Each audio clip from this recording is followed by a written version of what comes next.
안녕하십니까. 한국성격검사연구소의 김종우 소장입니다. 오늘은 MBTI 유형 중에 불꽃 같은 정열의 사람 ENFP 유형에 대해서 같이 한번 보도록 하겠습니다. ENFP 유형들을 우리가 이야기할 때 열성가다, 작가다, 외교가다, 영원한 청춘이다 이런 별명들이 있습니다. 저는 이제 불꽃 같은 사람이다 이렇게 해서 불꽃 ENFP. 우리 불꽃놀이 가보면 정말 휘한 찬란한데 오래 가지는 않죠. 탄성을 쌓아나게 하지만 길게 가지는 않는 그런 특징을 가지고 있는 게 ENFP입니다. 그래서 ENFP 유형들을 또 다르게 이야기할 때 냄비다 이렇게 빨리 끓고 빨리 식는 특징을 가지고 있다 이렇게 이야기하기도 합니다.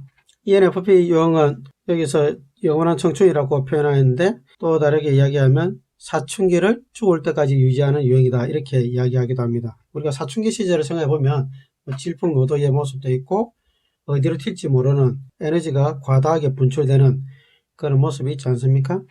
그런 모습이 사춘기 때뿐만 아니라 나이가 들어서 할머니, 할아버지가 돼도 그 에너지 그대로 유지하면서 살아갈 수 있는 유형 ENFP 유형이다 이야기합니다. 많은 부분은 아니지만 6% 정도 부분을 가지고 있습니다.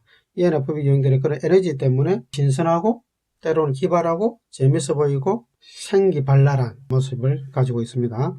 ENFP 유형들의 몇몇 사람들을 소개할 수 있는데요. 마크 트웨인, 우리가 톰 소의 모험 작가로 많이 알려져 있죠. 왕자와 거지 이런 작품들도 있습니다. 오스카 와일드, 아일랜드 작가죠. 이 사람의 행복한 왕자라는 그런 작품이 있고요. 월트 디즈니는 애니메이션을 문학적 상품 또 작품으로 만드는 그런 사람이죠. 우리가 잘 알고 있는 미키마우스, 도날드 덕 이런 애니메이션을 캐릭터에서 산업으로 이렇게 발전시킨 어떻게 보면 캐릭터의 산업화를 만든 개척가 이렇게 이야기할 수 있습니다. 그 상상력이 뛰어났고 디즈니랜드라는 테마파크를 만들어서 어린아이들에게 상상과 꿈을 심어준 사람입니다. 영화배우로서 많이 알려져 있는 로빈 윌리엄스, 좋은 시인의 사회, 고딜 헌팅 이런 작품들 보면 정말 감동적인 그런 연기를 보여줬습니다. 막판에 질병으로 인해서 자살한 게 좀 아쉽기는 한데 어쨌든 많은 사람들의 기억 속에 좋은 연기자로 남아있는 사람이죠. 키아라 나이틀리, 비긴 어게인이라는 작품에서 좋은 연기를 해줬죠. 그 다음에 산드라 블럭, 제니퍼 애니스톤, 그리고 살바도르 달리라는 초현실주의 화가 있습니다. 이 사람 수염도 초현실적으로 생겼지만 좀 기발하고 색다르고 뭔가 의미를 또 지향하는 듯한 그런 모습을 가지고 있는 사람들이 ENFP 유형의 사람들입니다. ENFP 유형의 특징을 몇 가지 살펴보면 아주 열정적이고 창의적이고 공감을 잘하고 상상력이 풍부하고 다재다능합니다. 열정, 아까 제가 불꽃에서 말씀드렸죠. 사람들에게 또 마음을 잘 읽어주는 상당히 관계지향적인 사람들이고 상상력이 풍부한 사람들입니다. 호기심이 많고 친절하고 잘 웃고 활력이 넘치고 사춘기 같은 그런 에너지를 가지고 있습니다. 특별히 ENFP 유형들을 만나보면 아주 잘 웃어주고 사람들을 잘 존중해주기 때문에 빨리 친해질 수 있는 그런 모습을 가지고 있습니다. 또 사람들의 그 외모나 또한 어떤 경제적인 그런 여건들을 따져서 사람들이 대하는 것이 아니라 누구에게나 개방적으로 사람들이 대하고 친절하게 대하는 그런 모습이 정말 좋아 보이죠. 가정에서 ENFP의 모습은 동기부여를 잘하고요. 그러다 보니까 이제 자녀들에게 그들이 가지고 있는 가능성이나 성장성, 장점들을 잘 끌어내서 말로써 그들에게 동기부여하는 역할을 아주 잘합니다. 예술적인 영역이 뛰어나고요. 말을 많이 해서 자녀들과의 대화의 양을 많이 가져가는 기질이 ENFP 유형이죠. ENFP 유형들이 개선해야 될 것들 중에 가장 중요한 것은 우선순위죠. 워낙 상상이 많고 에너지가 많다 보니까 하고 싶은 게 많아서 벌리는 일들이 많기 때문에 나중에 수습이 안 될 수 있습니다. 그래서 중요한 것들, 먼저 해야 될 것들을 우선순위를 정하는 것이 굉장히 중요하죠. 지나치게 하는 것을 주의해야 되고요. 세부사항 주의 기울여야 됩니다. 그리고 마무리 짓는 거 잘 하셔야 되겠죠. ENFP 유형을 해석할 때 세 가지 방식인데 첫 번째는 각 지표 각각의 특성을 가지고 해석하는 겁니다. 네 가지 ENFP 네 가지를 가지고 해석하는 거죠. E 외양, 그리고 N 직관, 그리고 감정, 인식 네 가지 지표 각각의 특성을 가지고 해석하는 겁니다. 우리가 하나씩 해석을 해보면 이 외양이니까 에너지가 바깥으로 흐르는 사람이죠. 에너지가 바깥으로 흐르는 사람들은 내양에 비해서 말과 행동이 먼저 나오는 사람이죠. 내양들은 생각을 하고 나서 생각이 정리된 이후에 말과 행동을 하지만 외양들은 말과 행동하면서 생각을 하는 거죠. 그래서 외양들에게 말을 못하게 하면 생각이 진행이 잘 되지 않는 특징이 있죠. 말의 표현 자체가 생각의 정리 과정이 되는 사람입니다. 그래서 외양들은 말수가 많고 행동이 빨리빨리 진행되는 특징이 있죠. 관심의 초점이 바깥 세계에 있는 거죠. 바깥의 일이나 바깥의 사람들에게 관심이 많이 가는 사람이 외양입니다. 두 번째, 직관. 정보를 받아들일 때 오감보다는 육감을 통해서 정보를 받아들이는 사람입니다. 육감을 통해서 정보를 받아들이는 사람들은 지금 내가 눈에 보이지 않고 지금 내가 만질 수 없고 지금 내가 맛볼 수 없고 지금 내가 냄새 맡을 수 없지만 앞으로 그렇게 될 수 있을 것 같은 가능성, 그러다 보니까 현재보다는 정보의 초점이 미래에 가 있는 사람들, 이 아이디어나 상상력을 가지고 정보를 받아들이기를 좋아하는 사람들, 그게 직관형이죠. 그래서 직관형들의 정보 수집은 현실성을 좀 뛰어넘는 비현실적인 내용들이 많이 포함되어 있습니다. 상상력이 많은 거죠. 그리고 세 번째, 의사결정할 때는 감정적으로 의사결정합니다. 타인의 감정을 배려해서 의사결정하는 거죠. 달리 말씀드리면 관계지향적으로 의사결정하는 거고, 다른 사람과의 관계성이 의사결정의 중요한 기준이 되는 사람들이 감정형이죠. 그 감정교류가 중요한 사람들이 감정형들입니다. 그리고 마지막 P, 행동양식은 인식형입니다. 인식형들은 의사결정보다는 정보 받아들이는데 개방되어 있고 열려있는 사람들인 거죠. 그래서 빨리빨리 계획을 세워서 마감하는 것이 아니라 개방을 해놓고 더 많은 정보들을 수집하기를 원하는, 그래서 마지막에 마감을 하는 행동 특성을 가지고 있는 사람이죠. 그래서 좀 여유롭고 자유로운 행동 특성을 가지고 있는 사람들이 P, 인식형들입니다. 이 네 가지 척도 하나하나가 조합되어 있는 것이 ENFP다. 이렇게 우리가 유형 해석을 하는데, 이때 하나 더 추가해야 될 게 뭐냐면, 외양, 내양은 에너지 방향이니까 이것이 각각의 영향이 어떻게 미치는가를 이렇게 같이 보는 게 중요합니다. 달리 말씀드리면, 외양이 직관형을 만나는 거예요. 직관형은 정보 수집할 때 상상력과 아이디어를 가지고 정보를 수집하잖아요. 그 정보를 수집한 것을 외양으로 쓴단 말이에요. 이 두 가지가 서로 영향을 미치겠죠. 자기 상상력을 말로 하겠죠. 그리고 그걸 행동으로서 뭔가 가능성을 보고 실행을 해버린단 말이에요. 그래서 EN 이렇게 붙은 사람들의 특징이 뭐냐면, 여러 가지 일들을 가능성을 보고 실행해서 일을 벌리게 됩니다. 그래서 많은 일들을 만들어내는 그런 특징적 행동을 가지는 게 EN이죠. 왜? 50%의 가능성만 보여도 하고 싶은 거예요. 행동으로 벌써 해버려. 말을 해버려. 그러면 IS 그룹 사람들 이야기 들어보니까 저거 좀 불안한데 이런 느낌이 들겠죠. 근데 EN은 벌써 그것이 너무도 자신을 흥분시키는 가능성이 되니까 행동으로서 벌써 하고 말로 해버리는 거죠. 그리고 EE가 또 F 감정을 또 만나겠죠. 다른 사람을 배려해서 의사결정을 해요. 근데 그걸 말이나 행동을 해요. 그러니까 다른 사람에게 공감하거나 친절하게 대하거나 위로하거나 이런 것들이 아주 쉬운 유형이 되고 쉽게 하는 사람이 되는 겁니다. 그래서 E와 이 F코드가 붙은 사람들은 굉장히 친절한 행동이나 말을 많이 하는, 공감을 적극적으로 표현하는 그런 특징을 보이겠죠. E가 P에 영향을 미치겠죠. 개방된 행동 특성을 말이나 행동으로서 표현해 버리는 거예요. 마감해서 세팅해서 일을 마무리하는 것이 아니라 여기도 가보고 일도 벌려보고 이게 궁금해서 또 상자를 열어보고 저 상자도 열어보고 많은 상자들을 열어보는 그런 행동 특성을 보이겠죠. 일을 많이 벌리는 행동 특성을 가집니다. 그래서 자유로운 영혼이 되고, 이 P가 이렇게 만나면 역마살이가 있겠다 이렇게 이야기하듯이 여러 군데 돌아다니면서 이것저것 열어봐서 자신의 호기심을 발휘하는 좀 자유로운 행동 특성을 가지고 있는 사람이 되는 겁니다. 그런데 세 가지 중에 N과 P는 요인과 상관에서 보면 정적 상관을 가지고 있습니다. 0.5 정도의 정적 상관을 가지고 있기 때문에 두 가지 특성이 연결이 되어 있는데 정해진 정보가 아니라 정해지지 않는 정보죠. 그게 아이디어잖아요. 상상력이고. 그게 행동 특성으로 P로 나타나는 거죠. 이 P의 행동 특성도 개방적인 행동 특성이잖아. 정해진 행동 특성이 아니라 어떻게 될지 모르는 유연성을 가지고 있는 행동 특성이 이 두 가지가 연결이 됩니다. 그래서 NP 이렇게 만나는 사람들은 정보도 개방적으로 받아들이고 행동 특성도 개방적인 행동 특성을 가지고 있기 때문에 상당히 자유로운 행동 특성을 많이 가지고 있습니다. 자유함이 어떻게 보면 좀 과한 특징일 수도 있죠. S와 J라는 이 반대 코드 사람들을 만났을 때 상당히 갈등 요소가 될 수가 있습니다. N과 P 사람들은. N과 P 점수가 뚜렷한 사람인지 아니면 이 세 번째 있는 이 F 점수가 뚜렷한 점수를 가지고 있는지 ENFP 유형도 좀 구분해서 볼 필요가 있습니다. N과 P가 뚜렷한 사람이라면 이 사람의 행동 특성에 중요한 것은 자유입니다. 자유로움이 강한 행동 특성이고요. F 점수가 뚜렷한 사람이라면 이 사람은 타인을 배려하는 관계성이 더 중요한 행동 특성을 가지고 있는 사람인 거죠. 그래서 조금 차이가 날 수가 있습니다.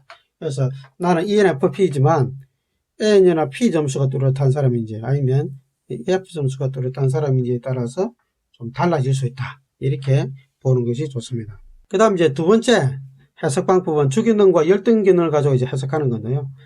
ENFP의 주기능은 N을 이제 바깥으로 쓰는 거죠. 직관을 바깥으로 쓰는 게 주기능입니다. 그리고 이제 부기능 옆에 있는 이 F 코드가 부기능이고 3차 기능이 T, 열등 기능이 S 이렇게 되어 있습니다. 근데 이제 MBTI에서 가르칠 때 주기능을 바깥으로 쓰면 부기능은 안으로 쓴다. 그리고 3차 기능은 바깥으로 열등 기능 안으로 지그재그 방향으로 에너지를 쓴다. 이렇게 되어 있는데 만구 근거 없는 이야기입니다. 이로 해석하는 외향들은 드러나는 주기능이나 부기능 모두 바깥으로 쓴다고 봐야 됩니다. 그래서 이 F코드도 이 바깥으로 이쪽 자리를 옮기는 게 사실은 맞습니다. 정보를 받아들이거나 그 다음에 의사결정하는 거 모두 바깥으로 쓰는 사람이다. 그러니까 외향이죠. 만약 이게 내향이라면 모두를 안으로 쓰는 겁니다. 드러나는 것들은. 주기능 직관형을 바깥으로 쓰면 어떤 특징을 가졌냐? N, 가능성이죠. 정보를 받아들일 때 변화와 가능성에 대한 열정, 통찰력이 있는 사람이다. 이렇게 이야기합니다. 야, 저거 진짜 가능하겠다. 이런 것들을 빨리 찾아낸다는 거죠. 그것도 이 부기능이 사람과의 관계가 더 중요한 사람이잖아요. 그러면 무엇에 대한 가능성을 많이 보겠어요? ENFP 같은 경우는 사람들에 대한 가능성을 많이 보는 거예요. 저 사람 이거 좀 도와주면 진짜 잘 될 것 같은데? 이런 가능성을 빨리 찾아내요. 그게 ENFP의 가장 큰 장점입니다. 그러면 열등 기능은 뭐냐? S죠. S를 이제 안으로 쓰는 게 잘 안 되는 사람이니까 사실적이고 구체적인 정보를 다루는 게 잘 안 되는 거예요. 그런 정보를 잘 놓치는 거예요. 가능성은 잘 봤는데 그 가능성을 이루기 위해서 뒷받침되어야 될 사실적이고 구체적인 정보가 뭔지 이런 것들을 잘 놓치기 쉬운 유형이 ENFP 유형이다. 큰 것은 잘 보는데 자잘한 것들 잘 놓친다. 이렇게 이야기할 수 있습니다. ENFP 유형의 마음을 잘 표현하는 노래 혜은이의 열정. 사랑하고 싶어서 사랑받고 싶어서 만나서 차 마시는 그런 사랑이 아니야. 전화로 얘기하는 그런 사랑 아니야. 웃으며 안녕하는 그런 사랑 아니야. 일반적 사랑이 아니라는 거죠. 어떤 사랑이냐? 가슴 터질 듯 열망하는 사랑, 사랑 때문에 목숨 거는 사랑, 같이 있지 못하면 참을 수 없고 보고 싶을 때 못 보면 눈멀고 마는 활화산처럼 터져 나오는 그런 사랑, ENFP의 사랑. 이거 뭐 사춘기의 사랑 아닙니까? ENFP의 이런 완벽한 사랑, 가슴 터지는 사랑, 활화산처럼 타오르는 사랑. 저 사람은 나의 완벽한 배우자야. 나는 저 사람과 평생 행복하게 살 수 있어. 이렇게 해서 달려들어서 같이 살지만 5년 6년 사고 이혼한 사람들 많이 봤습니다. ENFP 주기능이 직관을 바깥으로 쓰는 사람이었으니까 변화와 가능성에 대한 열정과 통찰력을 가지고 사람들을 잘 동기부여하는 그런 장점을 가지고 있었죠. 근데 이 주기능도 역기능적으로 쓸 때가 있습니다. 그럼 왜 역기능적으로 주기능을 썼냐? 긍정적으로 쓰지 못하고 가장 큰 이유는 과유불급입니다. 자기 주기능을 과하게 쓰는 거예요. 그럼 왜 과하게 썼나? 그 이유는 여러 가지 있을 수 있는데 가장 큰 이유는 자신의 열등 기능을 인지하지 못할 때 자기 주기능에 치우치게 되어 있는 거예요. 사람이 균형을 이루어야 되는데 자신의 열등 기능이 무엇인지를 알고 열등 기능을 인지하고 자신의 주기능을 쓰면 자기 주기능을 과하게 쓰지 않고 균형을 맞추는 긍정적 에너지로 사용할 수 있는데 자기 열등 기능을 무시해버리고 자기 주 기능에만 치중해서 써버리면 과하게 쓰면서 경직되게 사용되게 됩니다. 이게 무슨 말이냐면 세상의 이치가 다 그래요. 우리가 자연을 보면 비가 좋은 거잖아요. 근데 비가 좋은 건데 비가 과하게 오면 홍수가 나서 피해를 일으키죠. 마찬가지입니다. 우리의 주기능이 좋은 거지만 주기능도 과하게 쓰면 피해를 일으켜요. 누구한테? 자신과 타인에게. 바람도 좋은 것이지만 바람이 과하면 태풍이 돼서 피해를 일으키고, 햇빛도 좋은 것이지만 햇빛만 과하게 비추면 가뭄이 일어나서 피해가 일어나죠.